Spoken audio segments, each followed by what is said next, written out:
Hey, hey, hey. That was a great intro. That was was our first, I believe that was our first intro, but that was awesome. Props to Joey, but welcome to another episode of I Must Ask You a Question with Jen and James. Jen, how you doing this week? I'm doing good. I'm trying to share it, but I can't find it because I'm tech dumb.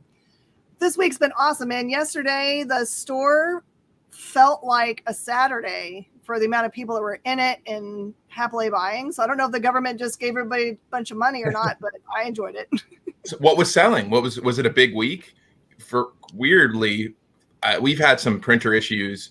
I can kind of go into that. Just like it seems like if it can rain, it pours. With problems where printers lay, paper shortage, and then also UPS, who's I think our number one shipping provider, at least our printers, have had delays. So we actually didn't have any books out this week for the first time in like quite a few months. I think we're having a huge week the following week. But yeah, what was the big seller this week? What really brought everybody in?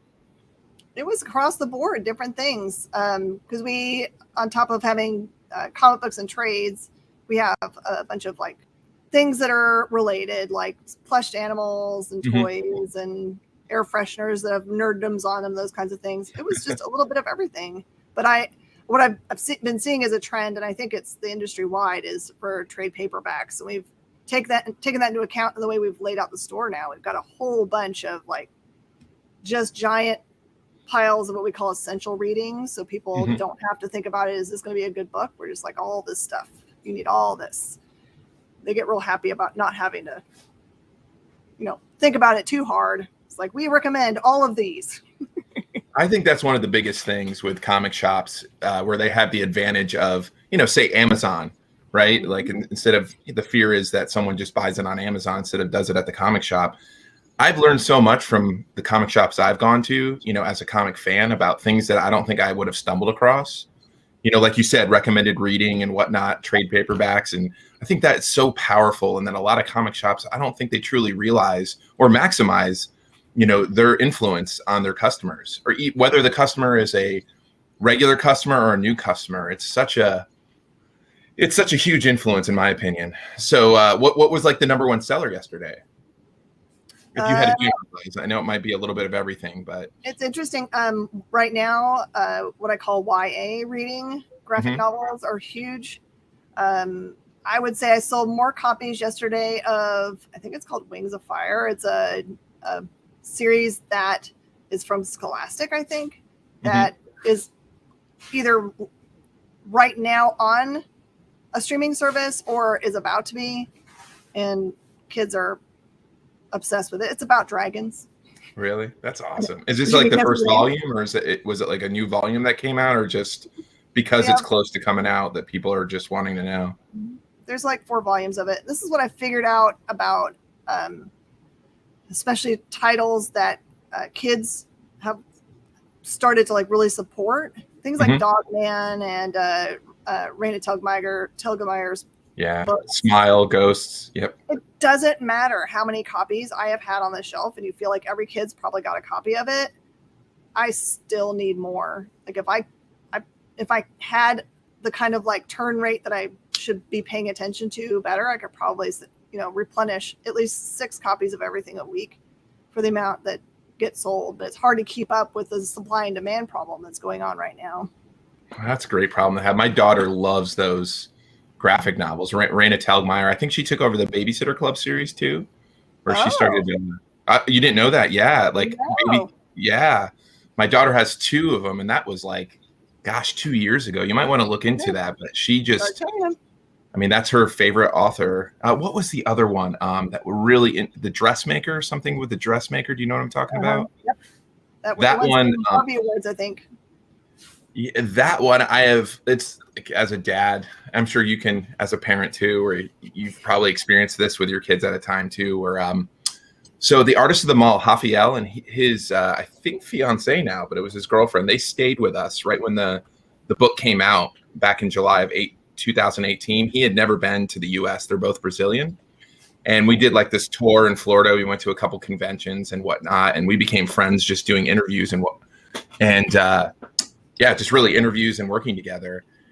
And she Bianca is her name, and Mm-hmm. they're both so nice. But she gave my daughter that book. I guess it had just come out, and my daughter started reading it, and literally she read the whole thing cover to cover, like disappeared into her room. Like we opened the door, and she's just reading, and like was obsessed with it. And that's a good book. So I think that author came out with another. I can't remember what it was, but she did the same thing. Like, Mm-hmm. and that's awesome. That's got to be.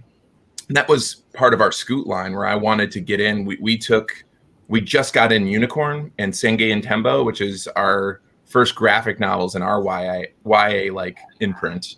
And we're doing it the smaller size because we're really just kind of taking cues Smart. from Scholastic and Huh? Dogman and whatnot. And they look just magnificent. Like it just I'm excited. I think that space is such a huge thing that a lot of publishers, and it looks like that's turning around now, but a lot of publishers were kind of neglecting other than Scholastic, and there's such a huge market. But I think Aftershock, Red 5, I mean, even smaller publishers like Second Sight, they're all doing YA stuff now, like their own little imprints. And I think it's so important for us as an industry as a whole to focus on that. Now, do you order most of your YA stuff from Diamond, or is it through one of the bookstore channels? We're trying to kind of like spread our wings a little bit because we find that having just one place to get them from, sometimes if they're out of it, then in the past we've just had to wait, which, kids don't understand the word wait until next month. They want it now. So they'll pester their parents until they find it somewhere.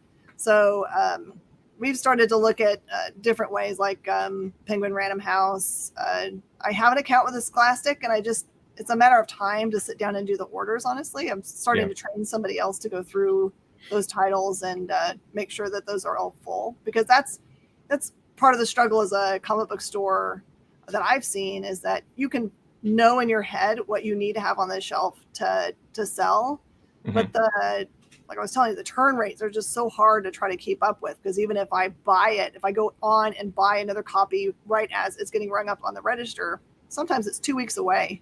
So it would be really cool if they had more warehouses around the country that were closer. Yeah, they can, like, it would automatically get to you in a couple days instead of a few weeks to replenish that stock.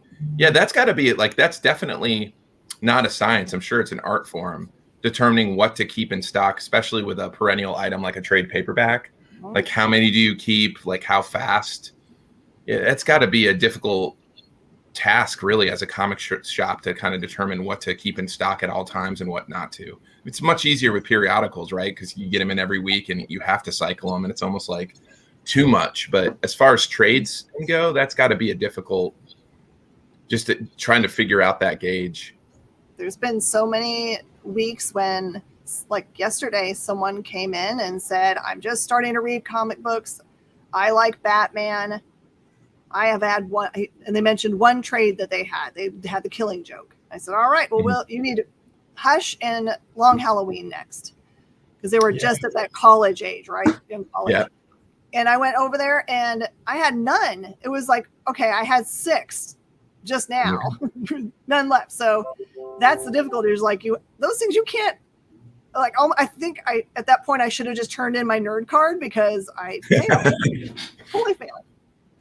Yeah, there's so many good Batmans, like Batman Year One.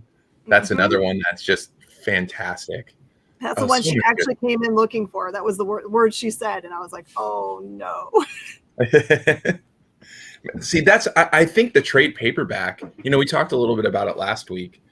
That has really, really helped our industry, because, I mean, I remember when I first started collecting, you couldn't get that stuff. That stuff was out of print. You had to pay a premium, and especially being a kid and, only having an allowance and not having a job at most of, that time.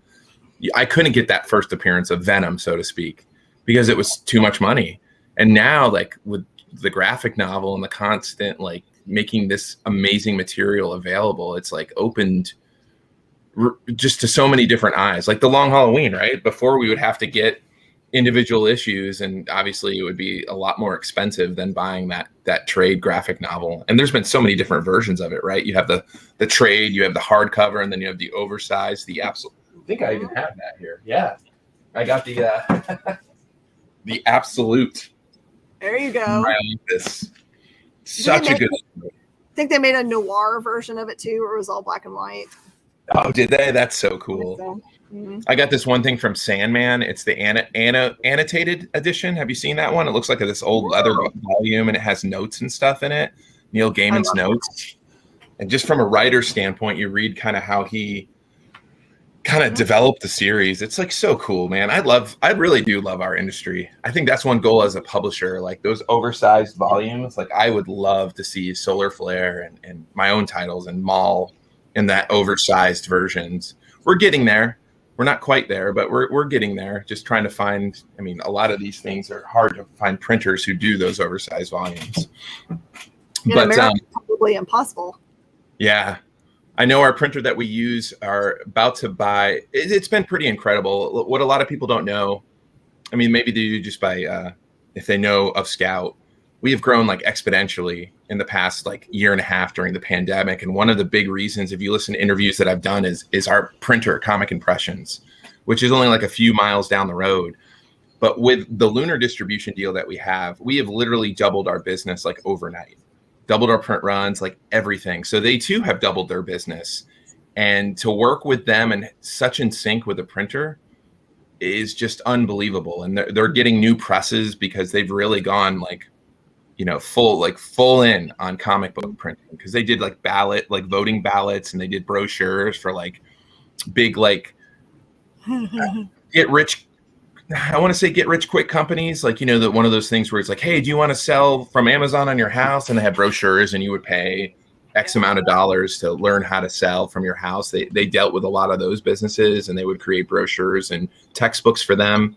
But they've really gone full into comic books, and what they're doing is they're buying different presses so they can do more and more. But they're going to be able, I think shortly, to be able to print hardcover. So hopefully in the future, we're going to be able to do some of those oversized issues. I actually had a question for you. Oh, okay. I don't know, like from my knowledge of comic stores, one of the biggest things that you guys try to get is, I guess saying your number one business would be subscription services. Is that true? Or is that just an assumption, like an incorrect assumption? Like those pull services?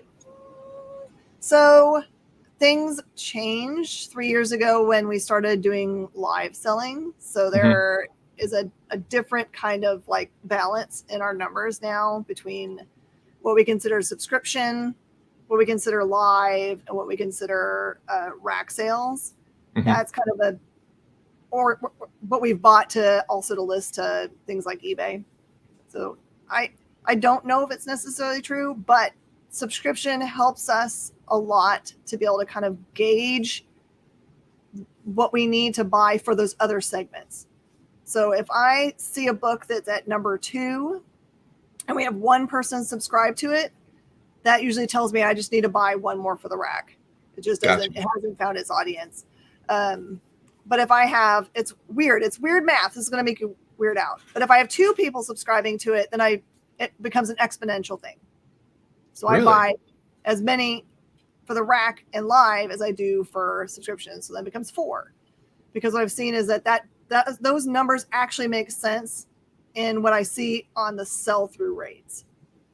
Interesting. Every once in a while, there's a surprise. Like I will say that there are actual titles out there that I cannot get anyone to subscribe to, but then I sell 20 of them live. I don't understand it.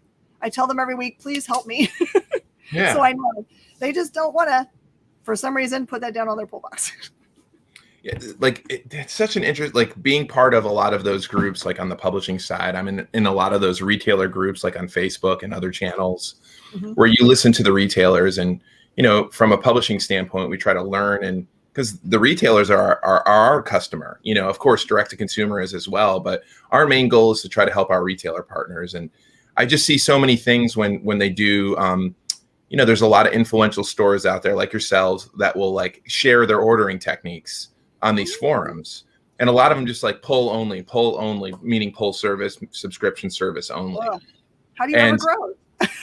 I've always wondered that same scenario. And it's just like, well, how big is their polls? I mean, are you looking at like, I mean, I don't know if you feel comfortable, and you don't have to say this, but like how many like subscription customers do you have? Do you like have like a packet where if I'm a new customer and I walk into your store and I'm like, I love Jen's store, which I already do, and I don't even live close to you. But anyways, I'd go there, and I want to start a subscription service.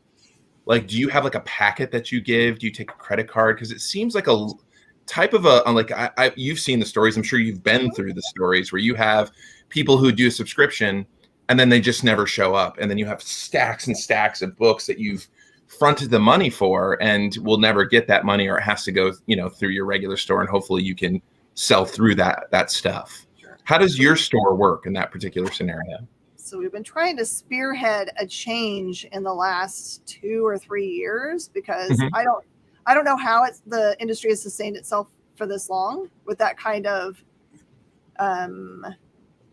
relationship between someone that's providing a product and the person who's going to come get it. I don't know of any other industry in which someone just tells me that they want to have something, I buy it for them, and then they can come and get it or not. Yeah, that's such a lose situation. So I've been trying to get people to change over and try to make it more normal, that they either do like the put money down or have a credit card on file. Yeah, the way we deal with that is every week we go through all of the boxes and we send everyone a Square invoice. Oh, okay. It's just it's an email, and then they just click it and they can pay through. We've got it's helped a lot in that if people don't click through and pay, it does at least remind them that they have pull box every week. It's a weekly like poke. Remember, you've got awesome things to read, and you're going to get really behind if you don't. Yeah. And so it's meant that we've had a lot less problems with those, and it's helped us find subscribers that have become unsubscribers and forgot to tell us much more soon, so we don't have to have those kinds of problems. And to answer your real question, we don't actually go after our customers as pull box customers, because we have found that when someone comes in and they don't understand the terminology or what a pull box is, oftentimes we're asking them to write up fail, that we're going to talk them into doing the pull box, and then they have a life and they're going to forget that they have a pull box, and then it's already like a contentious relationship between us. So if someone asks us if we do pull boxes, we absolutely do the service. Or for my people that are live people that I see them week after week buying the same title, I'm like, you can still do a pull box even if you live in another state or country. I still can do that for you. Because there's a lot of people that don't have LCSs in their town, or it's like an hour away from them. It's just too far for any real human being to think about going every week. So that's how we deal with it. But there's it runs the gambit. It really does, how people have figured out how to make it work for them. Yeah, it's such an interesting philosophy, because that seemed like, I mean, again, correct me if I'm wrong. A lot of the times, like with the new weekly comics, most stores, they use that almost as a loss leader. There's not a lot of huge margins for you, the comic store, in getting that brand new comic. It's more of the collections, buying the collections that have higher profit margin. Is that kind of what you use it as a loss leader, get those people in the door, and then hopefully sell them other things that have higher margins? Is that kind of like the goal from a business standpoint? Not for me. I see it as I would like to get them into multiple things. So if you just have someone that just buys one, then that dollar in profit really isn't going to help you pay your salaries for your staff. But the hope is that they'll find multiple things that they're interested in reading, and then having many multiples of customers doing the same thing. So it's kind of it's a volume is what you hope doing, instead of doing individual things. It is nice to sell the other things, but my heart is in the comic book, so I want to get people into as many things that I think they'll enjoy reading as I can. No, that's How about awesome. for you? I have a question for you, because this is all we're getting into the weeds of the money. So for you, when you are making decisions about print runs, so we're talking about my decision about how much I'd order. When you're looking at decisions for print runs, what in the world do you take into account other than the numbers you see come from the distributors to you? What else do you consider? A lot of it, like the story, like how much. I think this goes with just being such a huge fan, and maybe how I've gotten lucky a lot of the times, and the people who we have at Scout that make those decisions. Like David Byrne, our co-publisher, he used to own a comic store, and he's a diehard fan too, where he doesn't just know Scout, he knows Marvel, DC, Image, Boom, the list goes on. He loves the industry. So we have our ear to the ground on what we think might become a hot book or not, even if at pre-order it's not. Costs, in offset, a lot of people don't know this. There's two types of printing. There's offset printing and then there's digital printing. When you do smaller runs, meaning pretty much 800 copies or less, digital printing is significantly cheaper than offset. But once you start hitting that 1,000, print run stuff, offset is the way to go. It's sheet fed, where they do it on this huge press and they do it by printing on sheets, front and back. And as you start getting higher with offset printing and higher print runs, the cost per comic goes down significantly. So that was one of the things, getting into the weeds, that this Lunar deal has really helped Scout, is that we've literally doubled our orders from Lunar to Diamond. I mean, it's like we literally created another Diamond and everything was doubled or more. It's been a revolution for the company. I can't stress that enough. But and what that does, it wasn't at the expense of losing Diamond orders. Correct. Our Diamond orders actually continuously increased, steady increase. But the Lunar numbers have come in on like almost all cases above the Diamond numbers. It was like these people had never have heard of Scout before, never ordered Scout before, the ones who ordered it through Lunar, like the majority. And, think about it. Well, if people don't realize this, I'm sure if you've ever gone to Jen store or comic store, you see a thick catalog of previews. And Scout is like one of 300 publishers, or different, like not just publishers, but they sell toys, they sell shirts, merchandise, and you can get lost. We have like maybe 2 pages in that catalog. We've tried through Sweet Talk, through persistence, to try to get a bigger footprint in that Diamond catalog, and we just haven't had any success on it. And some of the deals that they were offering us just didn't make sense to give up what we would have to give up or pay what we'd have to pay in order to just get a tiny bit bigger coverage.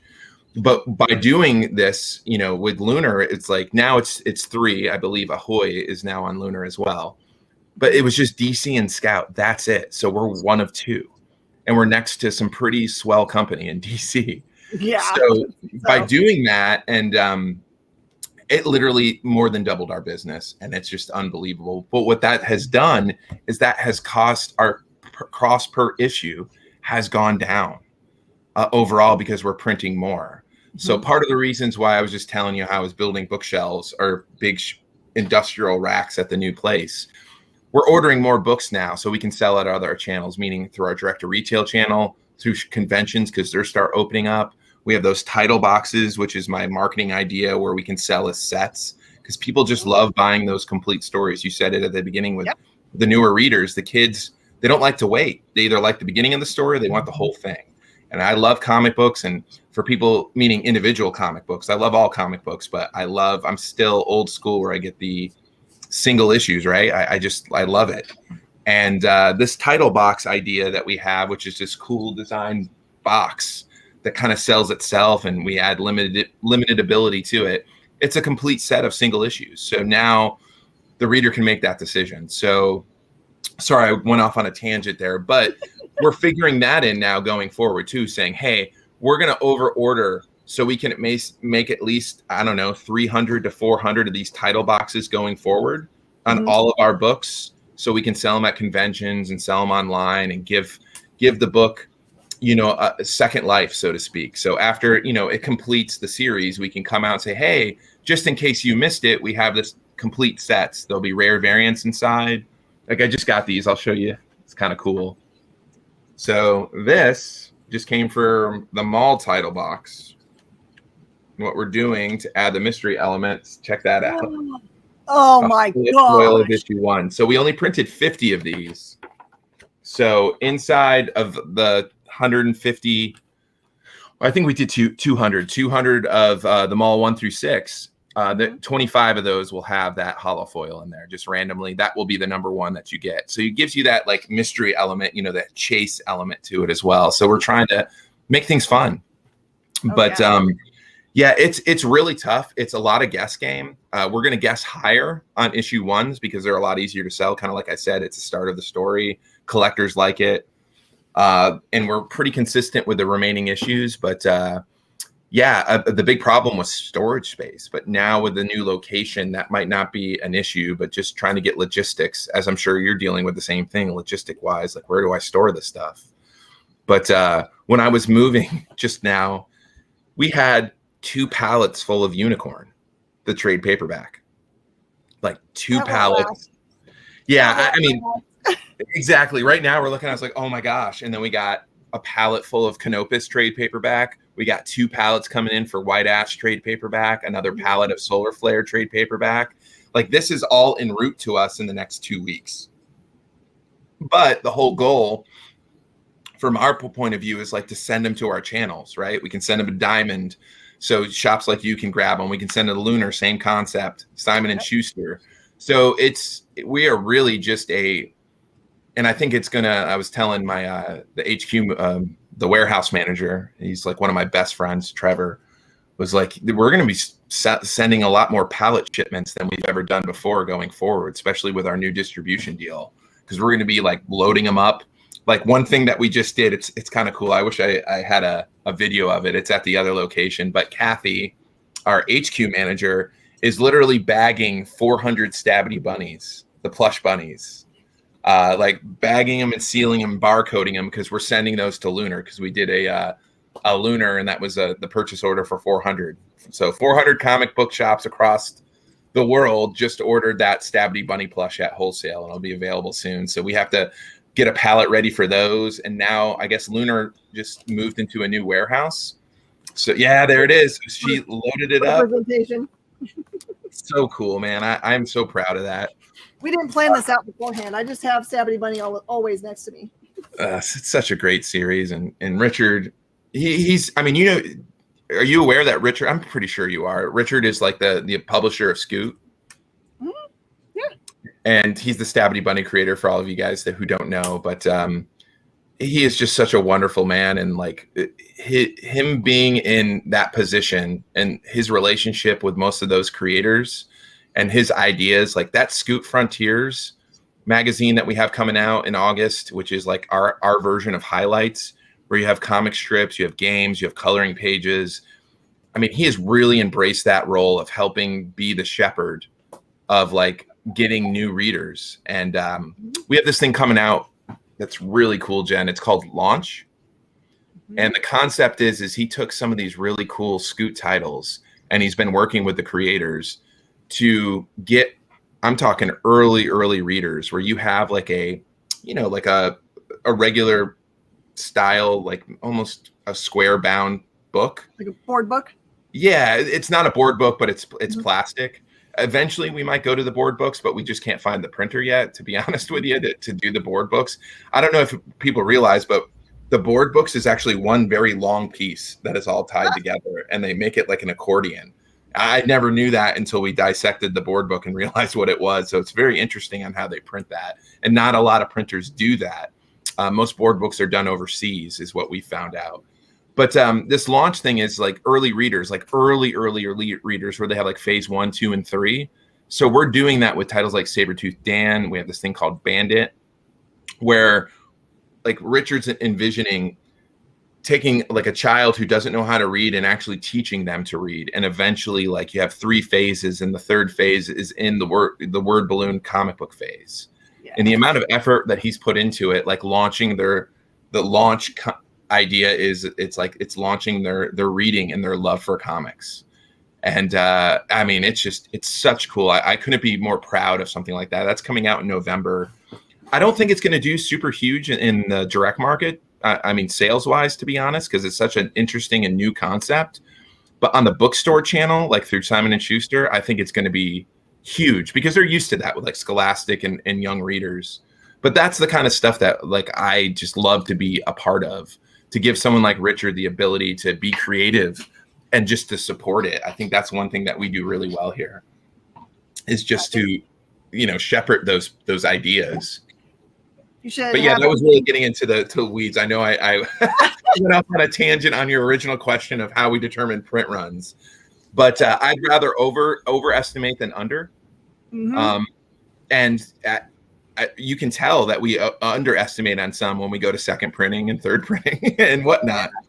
Is we didn't think it, like we believed in it, but I mean, it's fantastic when we go to those additional printings on our books. Like, it's such a good feeling, because just so you know, we've been overestimating for a while. So if we actually go to a second or third printing, that means like it's even done better than what we were expecting, Yeah. So what's in your pull box this week? My pull box this week is, gosh, I'm so far behind. I'll tell you what's on my reading desk. It's the next 2 issues of Stillwater. I've been seeing, like, it's been going crazy online, is that title, Stray Dogs. Mm-hmm. Apparently, like, everybody is loving it. It's an interesting concept. What is it, like, lady? I mean, I bought it since it's been coming out, but I haven't read it at all. So that's on my nightstand to read. And coincidentally, blow your mind.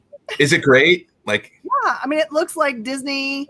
Yeah, like Lady and the Tramp, right? Tramp, but it is about a serial killer and the trophies that he takes. That is super cool.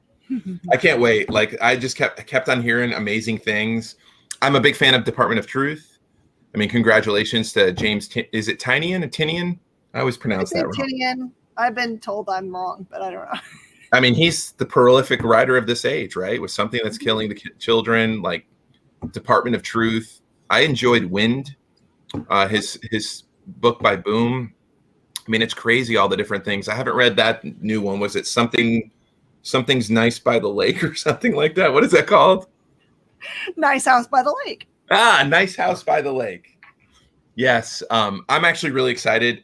We just literally got it in yesterday, and I haven't had a chance to read it. That's another blessing of being working with Scout, is I get to see these books early. So I just got Count Draco Knuckle Duster, which is like the continuation of Phantom Star Killer. And it looks great. I'm a little mad at Joe Schmalke if he's listening to this, because he's like, I was like, Joe, guess what I got it in? Because he's one of my best friends. I talk to him multiple times a day. And he's like, what? And I was like, I got Knuckle Duster in my hand, man, and it looks fantastic. The printer did a great job. He's like, do me a favor, turn to like page 4. Or excuse me, like the 4th to last page. I'm like, oh. And I thought he was going to, like, we pull pranks on each other all the time. And I don't know if you know this, I'm sure you do, but I have this hatred for Dr. Pepper. And a lot of people noticed about it. Yeah, I'm not a fan of Dr. Pepper. I think it's disgusting. I just don't like it at all. And it's become this hilarious underground, like, people trying to get me to drink it. Like, I'll be at shows and people like come up to me and give it to me. I'm just like, stay away. But anyways, I thought he was pranking me, where he did something where he wrote me into the story or said something about Dr. Pepper. No, he just revealed the end to me because he's a jerk. Oh, no! Like, dude, I wanted to read that. He's like, oh, oops. I'm like, that's not cool. Honk. Yeah, so he revealed, and holy smokes, guys, grab it, because it's a pretty huge reveal that I wasn't expecting at all. So it's great, and it's leading to what him and Peter Gorel, who is the creator of Phantom Star Killer, and both Peter and Joe write it together. Like, this, it's quite honestly, I think it's just such a cool, it's everything that I love about pop culture, and I think it's going to be a masterpiece. And the idea is to collect these 4 one-shots, which will be the 4 one-shots going to be in a trade, and they call it I'm going to butcher it, the crypto crystalline, I don't know, but that's the name of the whole universe, the crypto crystalline universe. Sounds like a new age movement. Yes, it does. Exactly. It does. It's like they're going to do yoga. It sounds like a cult, but hey, I would join the cult because it's amazing. Just the storytelling and the cool characters that they've created. But the 4 is going to be Phantom Star Killer, Count Draco Knuckle Duster, Vice Admiral Acker, which this guy looks so cool. And they do a little teaser at the end, because that's going to be the next one shot. And then the final one, it's going to be Supreme Ruler Thubian. So all 4 of those are going to be in a trade paperback, and I honestly think that that's going to be one of the most successful trade paperbacks that we ever put out when all is said and done. But it's a masterpiece, and I think after that, the idea is just to do a Phantom Star Killer regular series. I do have some cool news for you. I know last week I asked you what your favorite scout book was, and you said Murder Hobo. Breaking news. Yes, you said Murder Hobo, right? Yes. Well, after Chaotic Neutral, which is the current series, you can buy it at local comic store. You can buy it at Jen's. Space Cadets. I put number 2 out today. Yep. So I think, number 2 is just hit the stands, but it's going to be a 4-issue series. But afterwards, after that runs up, next year, it's going to be an ongoing, Murder Hobo ongoing.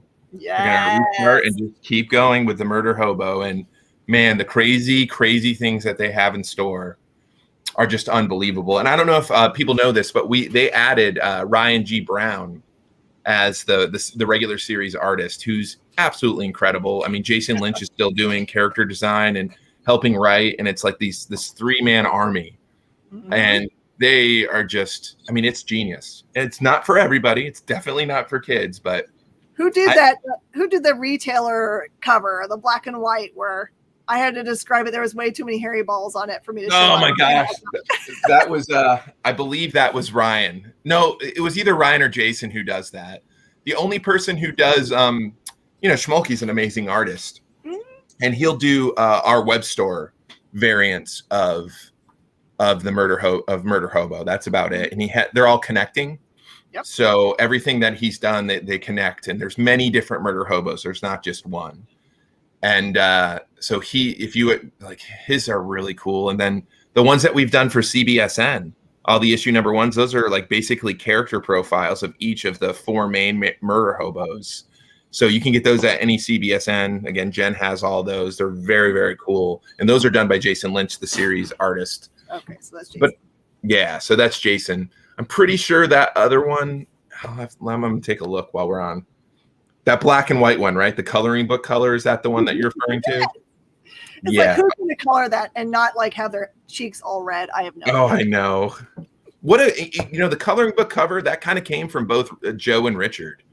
Richard, a lot of our Scoot titles, we do coloring book covers of it for kids, because a lot of the kids don't want to do this, the sketch cover. It's on the same kind of material, but it's such a cool idea, to get, and we're trying to do it for lower cost. We're like, they're just $5 for the coloring covers, for kids, parents. It's not too hard on their wallets, so to speak. Hold on, let me find out with Murder Hobo. I like the how to draw a comic. I've got that prominently displayed in the kids. Oh, that's such a good one. You talking about the Scoot one? Mm-hmm.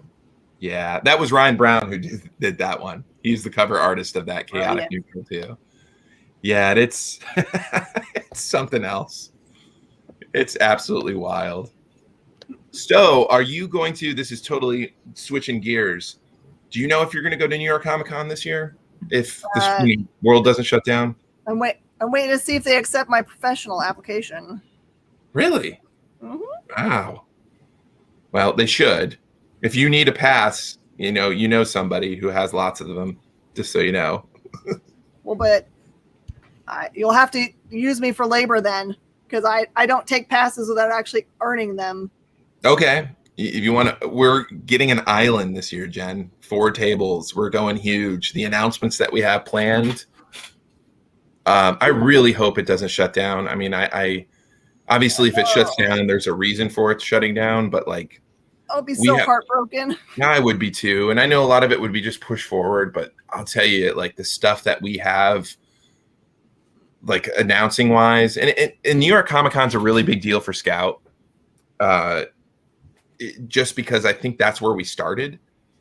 Brendan Deneen, our CEO and founder, really started off as art and entertainment, and he's been New York Comic Con. He lives outside the city. He works in the city. He has for years, and it just we've always been there in some iteration since 2008. So it's kind of our hometown show, even though we're based in Florida now.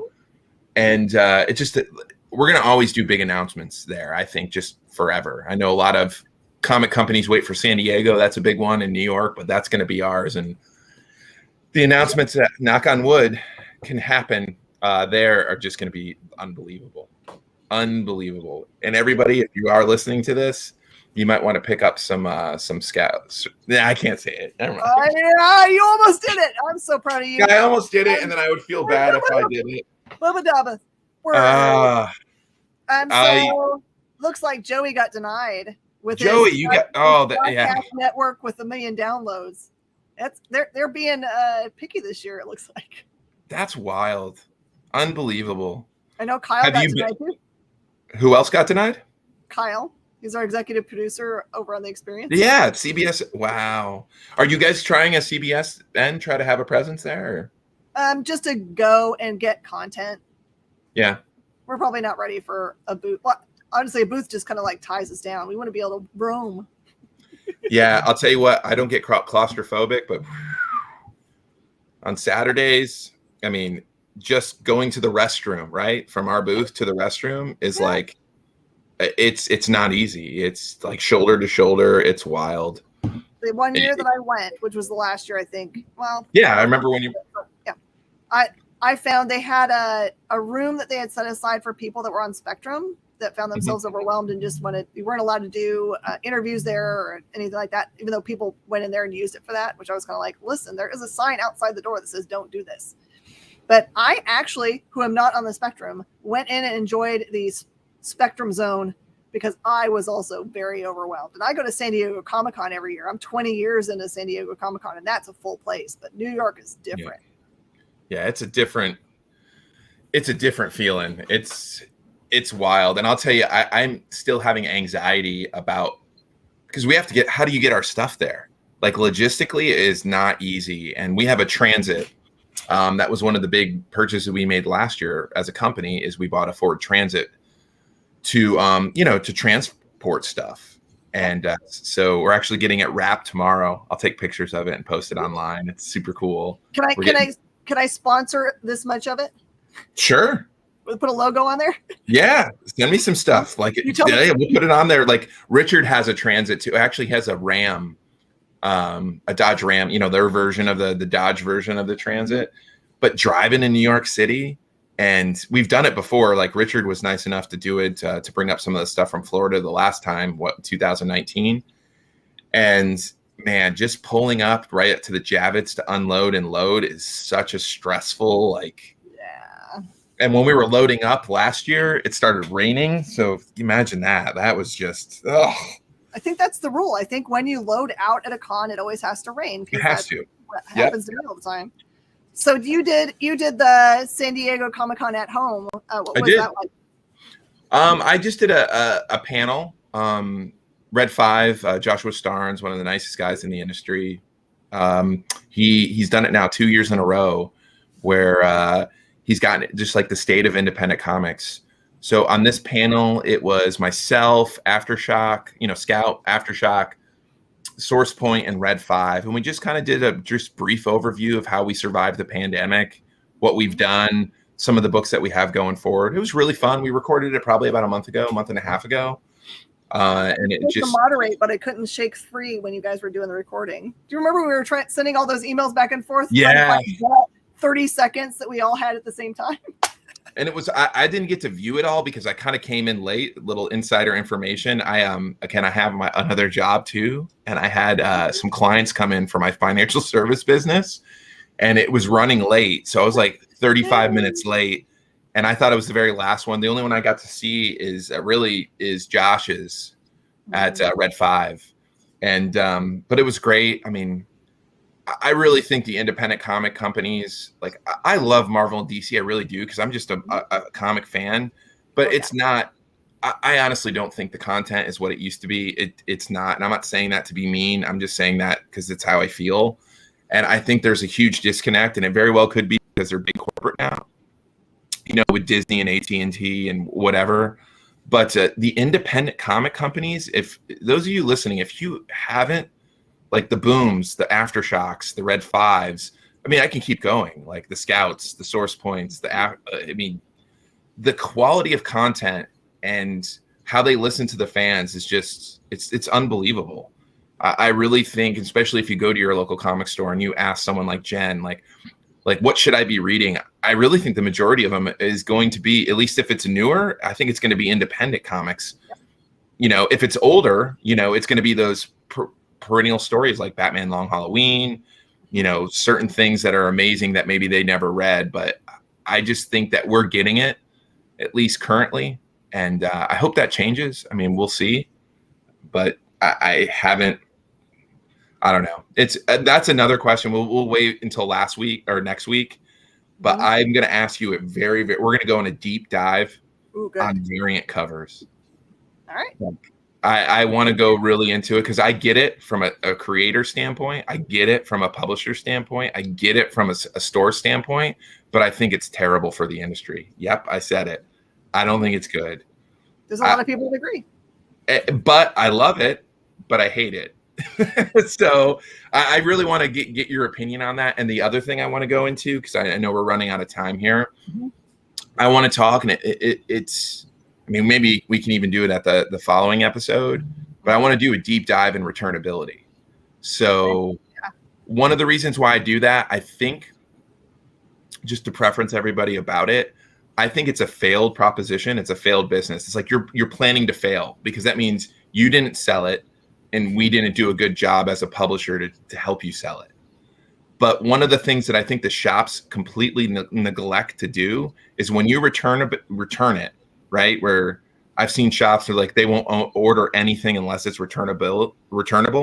Sure. That affects not just the publisher, but it affects the creators like immensely. You know, that's called like, if they get part of the bottom line or percentage of sales, and all of a sudden they get these chargebacks, like that's not fair. Like they need to feed their families too. So I would really like, I don't know. I think there's a better way out there. I think there's a better way. And like, I look at other businesses and we try to come up with sales ideas, stuff like title boxes, mystery boxes, certain things. But again, I'm already getting too far in the weeds, but I'd love to just basically get your opinion on that returnability and just, I don't know. I think that's a really good topic that we could go into and spend a lot of time on. Absolutely. Because a lot of people talk about it in retailer groups. Those are probably two of the biggest, most controversial subjects that'll get people mad at each other. Honestly, it's a very spread out opinion about both of those things. And I try to put on both hats. You know, I think in any kind of argument or disagreement, you try to put yourself in the other person's shoes and try to, to dissect it. But I think like everyone can agree to disagree on it. But like, let's try to like, all right, well, let's try to find another way maybe or an additional way for those people who insist on it. To maybe it's a more of a win-win situation, because what the retailer is saying is that it's a lose for them. It's a huge and it's a win for everybody else. Returnability is a win for the retailer and it's a lose for everybody else. So that doesn't really solve the problem. It just tips the scale the other way, right? Sure. Let's try to find something that is in the middle that helps everybody, That's just my point of view from anything, because I don't think it's sustainable. And there's too many people that get affected that I don't think those people realize, or maybe they don't want to know, but going into in the weeds of it. And I see it now on this end, because that's something that's very interesting for those of you people don't know is like bookstore distribution is something that can either absolutely make a publishing company or can absolutely ruin a publishing company. Because from day one, like at Simon & Schuster can order 4,000 copies of Solar Flare, but literally the next day, they can return all 4,000 copies of Solar Flare. Yep. And that can last in perpetuity. There's not like an expiration date on returnability when it comes to the bookstores. And it's scary. I mean, it's absolutely scary. And there's stories that I'll share that some of my friends in the industry have shared with me where you're just like, oh my gosh.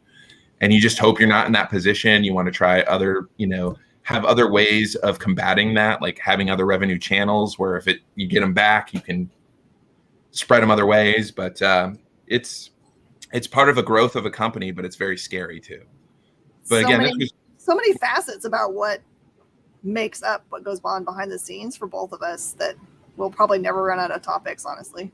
Yeah, I agree with you. And looking at it, and I think, that's why you are one of our best customers. For those of you who don't know, Jen is just the support that she's done for Scout. And I'm saying, I don't know if I've said it publicly, but it's amazing in a time when we needed it. And you've just been a true partner. If we could recreate Jen's from a publishing standpoint, like I want to recreate, because I really think it's a win-win for all of us. Like we win, you win, and like it's what all publishers and shops should strive for, in my opinion.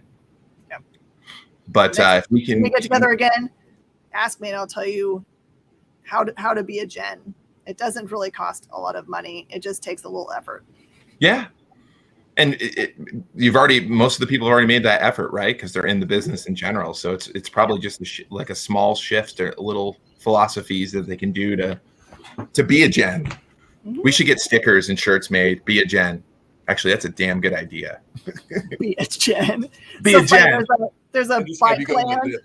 There's a bike land here that it's a fellow that is named Ken, and he has little bumper stickers that say, "Go see Ken." Mm-hmm. That's all it says. It doesn't say bike land or anything. You're supposed to know who Ken is, but everybody does. It's crazy. And I've always wanted to be like, I wonder how mad Ken would be if I started making bumper stickers that say "Go see Jen." You should. You should. No, I don't want to. And then it'll be a Ken versus Jen battle. There you go. Oh, I could go. Yeah. Well, this has been another great episode. I know we went a little long, but this has been awesome. I mean, I've learned a lot. Very insightful. But I apologize to Joey because we are exactly like herding cats. We went through no topics that were posted. Yes, that is true. Sorry, Joey. But I hope, it went organically good. And Joey's just been again, props to Joey. He's been our rock and a wonderful producer.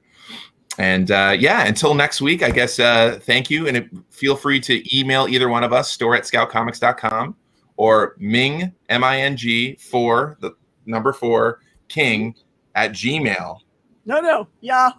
Yahoo.com. So Ming for King @yahoo.com.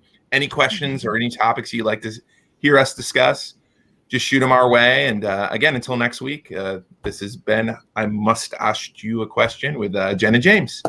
Thanks so much, and we'll see everybody next week.